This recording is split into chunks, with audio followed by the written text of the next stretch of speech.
Hey guys and gals, all I want to say is thank you guys for the support and I love you guys and I hope y'all enjoyed the video. But it's probably going to be on the games that I've played over the years and, well, not over the years, in my younger years. So let's go. I'm not talking about like Halo, I'm not talking about any specific Halo, I'm talking about exactly Halo 3.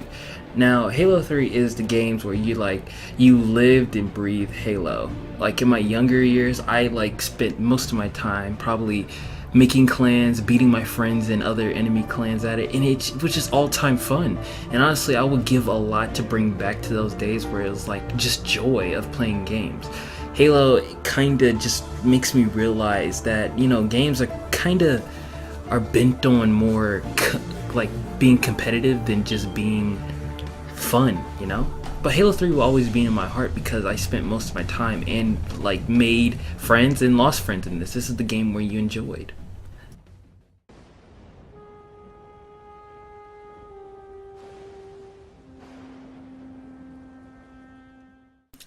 Yes.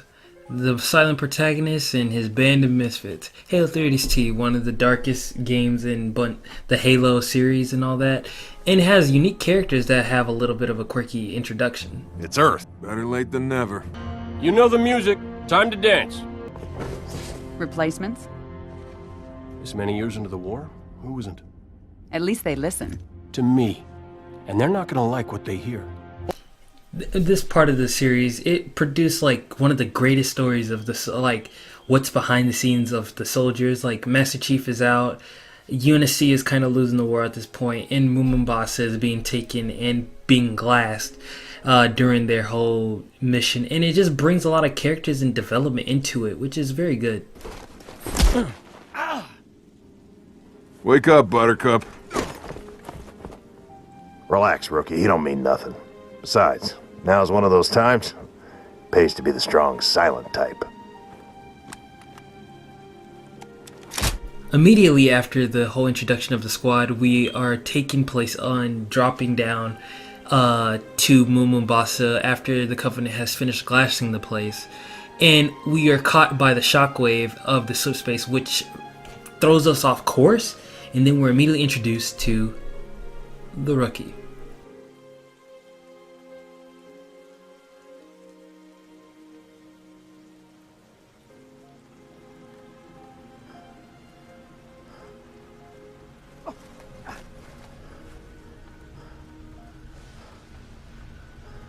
Immediately after entry, the player is immersed into the world of Mombasa. Mombasa is basically, it's just the remains of what happened in the war and all that.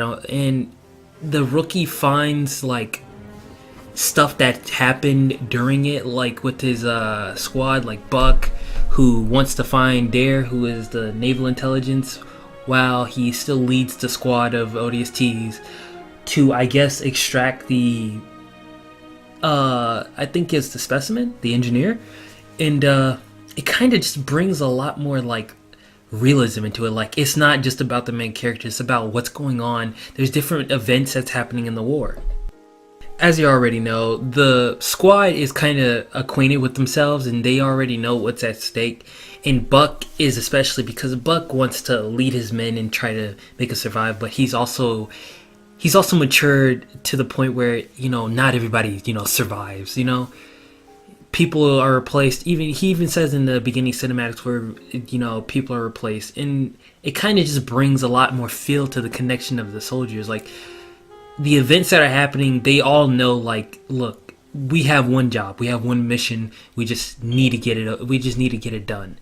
And it just feels so real. Like, you can probably take this to today's like battles and stuff. Like, there's a mission and one goal, and it's either all of us live or one of us dies helping the other.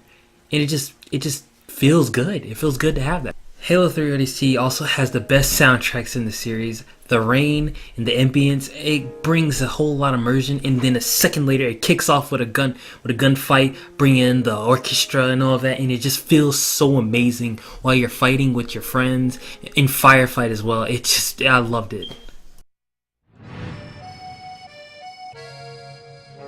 I should probably just start at the beginning. The name Sly. Sly Cooper. Sly Cooper, the best game. I saved the best for last because this was the first game I've ever played that I invested my time in. Even before Halo, it was Sly Cooper.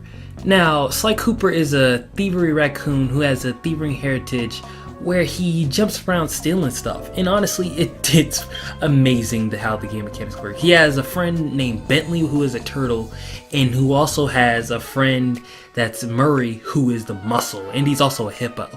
The whole point of the story between the Sly Cooper series is Sly defending his heritage and the Thievius Raccoonus, which contains the contents of his heritage and ancestral techniques like the thievery super jump and the parachute glide and all that. And it just comes with the skills and stuff, like Carmelita, who also helps them out because she's like, oh, we have our things and stuff. And it comes to it that they recover all these unique artifacts from wacky situations, like Carmelita dancing or Bentley hacking or even Murray smashing through walls to treasure chests or whatsoever. And it's really funny how they interact with each other, especially.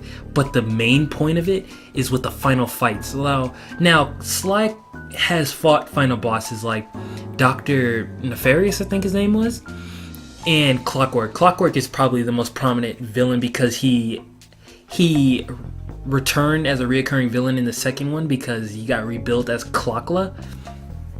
But honestly, he was also responsible for, Clockwork wasn't, but he was also responsible for Bentley being in a wheelchair.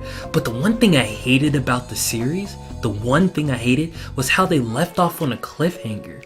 They left off on a cliffhanger recently with Sly being trapped in an alternate time where he's stuck in, the teaser from the end of the credits was in Egypt, I think. But it just made me think, why? It showed that the other gang was getting on with their lives, trying to, be prepared for when Sly returns. But I think Bentley only knows that Sly is trapped.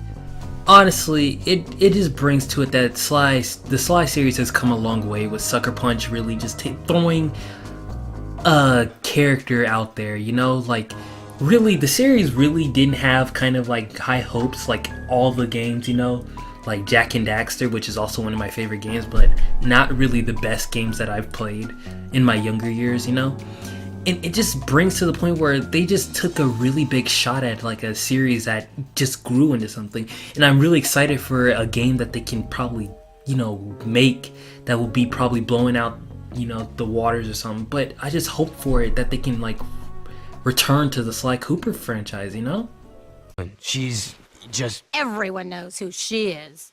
And Kira's... A friend. A very good friend. Well, this is the end of the video, but I hope y'all enjoy. I would like y'all to comment, subscribe, and probably give me your feedback on how I should do these reviews. Honestly, I'm having trouble with it, but I'm gonna get better at it, of course. But really, I love you guys, and I just wanted to share with y'all what's my favorite games from my life. And I'll see y'all later. Peace.